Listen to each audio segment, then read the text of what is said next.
नमस्कार साथियों, आप सबका पुनः स्वागत है श्रद्धा एस्ट्रो ज्योतिष में। आज हम लोग कवर करने वाले हैं धनु लग्न की कुंडली में यदि राहु दशम भाव में बैठे हैं तो क्या फल है। हम ये भी कह सकते हैं धनु लग्न की कुंडली में कन्या राशि का राहु किस प्रकार का फल देता है। तो आइए शुरुआत करते हैं आज की क्लास का।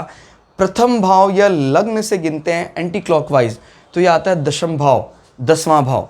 10वां भाव क्या बताता है? 10वां भाव हमारे जॉब, करियर, सेटलमेंट की बात करता है। 10वें भाव से ही हम हमारे शरीर में बात करें तो घुटनों को देखते हैं। कोई भी सरकार से मिलने वाले फ़ायदे, हमारा सामाजिक यश, वो 10वें भाव से देखा जाता है। एक बात और याद रखिएगा, 10वें भाव में मान लीजिए प्लैनेट कोई एक बैठा है या नहीं भी बैठा है, चौथे भाव में प्लैनेट बैठे हैं मजबूत होकर, निश्चित रूप से उसका इम्पैक्ट कर्म पर पड़ता है और मजबूत पड़ता है।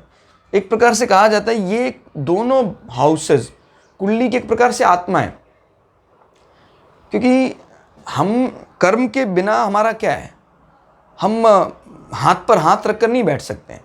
सबसे मजबूत लक्ष्मी सबसे मजबूत केंद्र हाउस माना जाता है दशम भाव।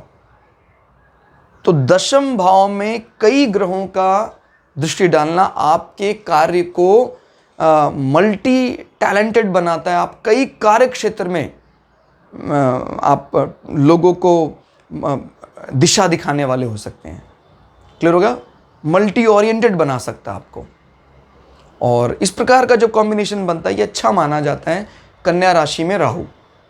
कन्या राशि कही जाती है बुद्ध की इंटेलिजेंट राशि, और राहु यहाँ बैठकर आपको एक व्यवस्थित वातावरण में एक प्रकार का सॉफ्टवेयर और कहीं ना कहीं इलेक्ट्रॉनिक्स, कम्युनिकेशन, इन चीज़ों में महारत हासिल करवा देते हैं।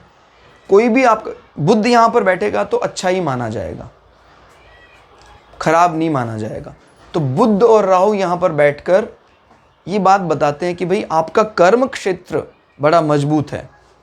और राहु यहाँ क्योंकि खराब फल नहीं देते हैं तो आपका ऑफिस एनवायरनमेंट, हालांकि दिखावा करने वाला वो सब होगा, बट डजेंट मैटर, क्योंकि ये राशि राहु को फुल सपोर्ट देती है। आप उस एनवायरनमेंट को पॉजिटिवली देंगे।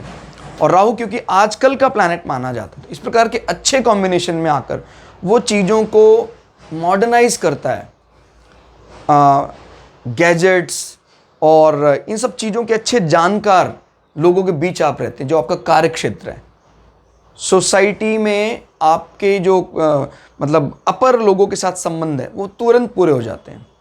इनफैक्ट जो आपके जो बॉस हैं वो आपके साथ बड़ी अच्छी उनकी जुगलबंदी बनती है। और राहु ये बताता है कि ठीक है, आपके ऑफिस एनवायरनमेंट के लोग दिखावा करने वाले हैं, बट आप उसको एक्सेप्ट करते हैं, आप इंजॉय करते हैं। आजकल के जो मॉडर्न ऑफिसेज हैं उस प्रकार के लुक यहाँ दिखाई देते हैं। सॉफ्टवेयर से संबंधित, कहीं ना कहीं ये मैथमेटिक्स भी बहुत अच्छा बुद्ध का होता है। नॉट ओनली मैथमेटिक्स, कैलकुलेटिव है, बहुत अच्छी कैलकुलेशन है बुद्ध की। क्लियर? और राहु तो है ही, आपको पता है, भ्रम फैलाने वाला। सॉफ्टवेयर में महारत है राहु को, इलेक्ट्रॉनिक्स, गैजेट्स, GPS, ट्रैकिंग, इन सब चीज़ों में आप अपने कार्यक्षेत्र को लगा सकते हैं। बुद्ध अगर कमज़ोर है, इस कंडीशन में घुटने खराब हो सकते हैं, आपके घुटनों में दिक्कत आ सकती है। दृष्टि की बात करते हैं, यहाँ से 1, 2, 3, 4 पंचम दृष्टि से राहु आपके मटेरियल को बढ़ाएंगे। कार्य का सीधा संबंध आपके इकट्ठा होने वाले धन पर है, तो धन बढ़ेगा।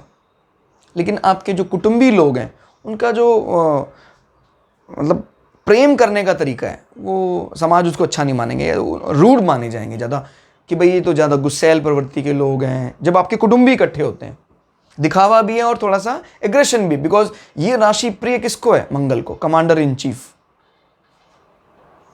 धन लेकिन इकट्ठा करने में कामयाब हो जाएंगे ऐसे लोग।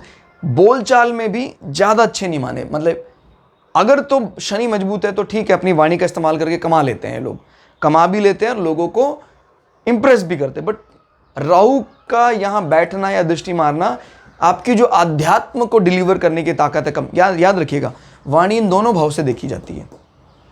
सांसारिक विषयों की वाणी तृतीय भाव, आध्यात्मिक विषयों की वाणी द्वितीय भाव से देखी जाती है। क्लियर? और ये हमारे भोजन को भी बताता है। भोजन में आप जो भी मॉडर्न डिशेस हैं उसके भी लवर होंगे, खाना पसंद करेंगे आप। 5, 6, 7 सातवीं दृष्टि, ये इसको अंधा मानना है इस दृष्टि के लिए, यानी नेत्रहीन मानना है।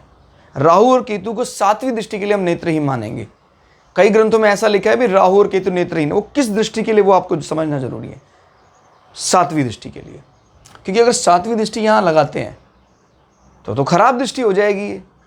लेकिन केतु यहाँ पर एंजॉय करते हैं तो भाई मतलब कुछ बन ही नहीं रहा है, इसलिए हम सातवीं दृष्टि ना तो केतु की लेते हैं ना राहु की लेते हैं। 7, 8, 9 उच्च की दृष्टि है, शत्रुओं को भयभीत रखेगा। कोई भी इस प्रकार के कोर्ट कचहरी कानूनी काम में आपको हमेशा जीत दिलवाएगा। शुक्र भी अगर मजबूत है तो कहना ही क्या। लेकिन हम कोशिश यही करें कि शुक्र सूर्य राहु के मित्र भी हैं, तभी भी शुक्र राहु के साथ ना बैठे। और छठे भाव में ये दृष्टि ये भी बताती है कि आपको ऋण लेने से फायदा होगा, ऋण आप चुकाएंगे भी और उससे अच्छा फायदा होगा।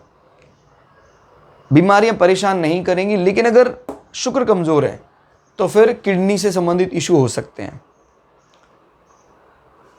पीठ का निचला हिस्सा जो है वो दर्द कर सकता है। स्मॉल इंटेस्टाइन, लार्ज इंटेस्टाइन में परेशानी हो सकती है। कब? क्योंकि राहु एक इल्यूजन फैलाने वाला एक छाया ग्रह है, रियल नहीं है, तो उसको बहुत जरूरत रहती है वैसे फिजिकल प्रेजेंस की। बट फिर भी वो असाध्य बीमारी का रूप कभी भी नहीं लेगा, क्योंकि वो इस राशि को बहुत एंजॉय करता है, उच्च का माना जाता है इसे।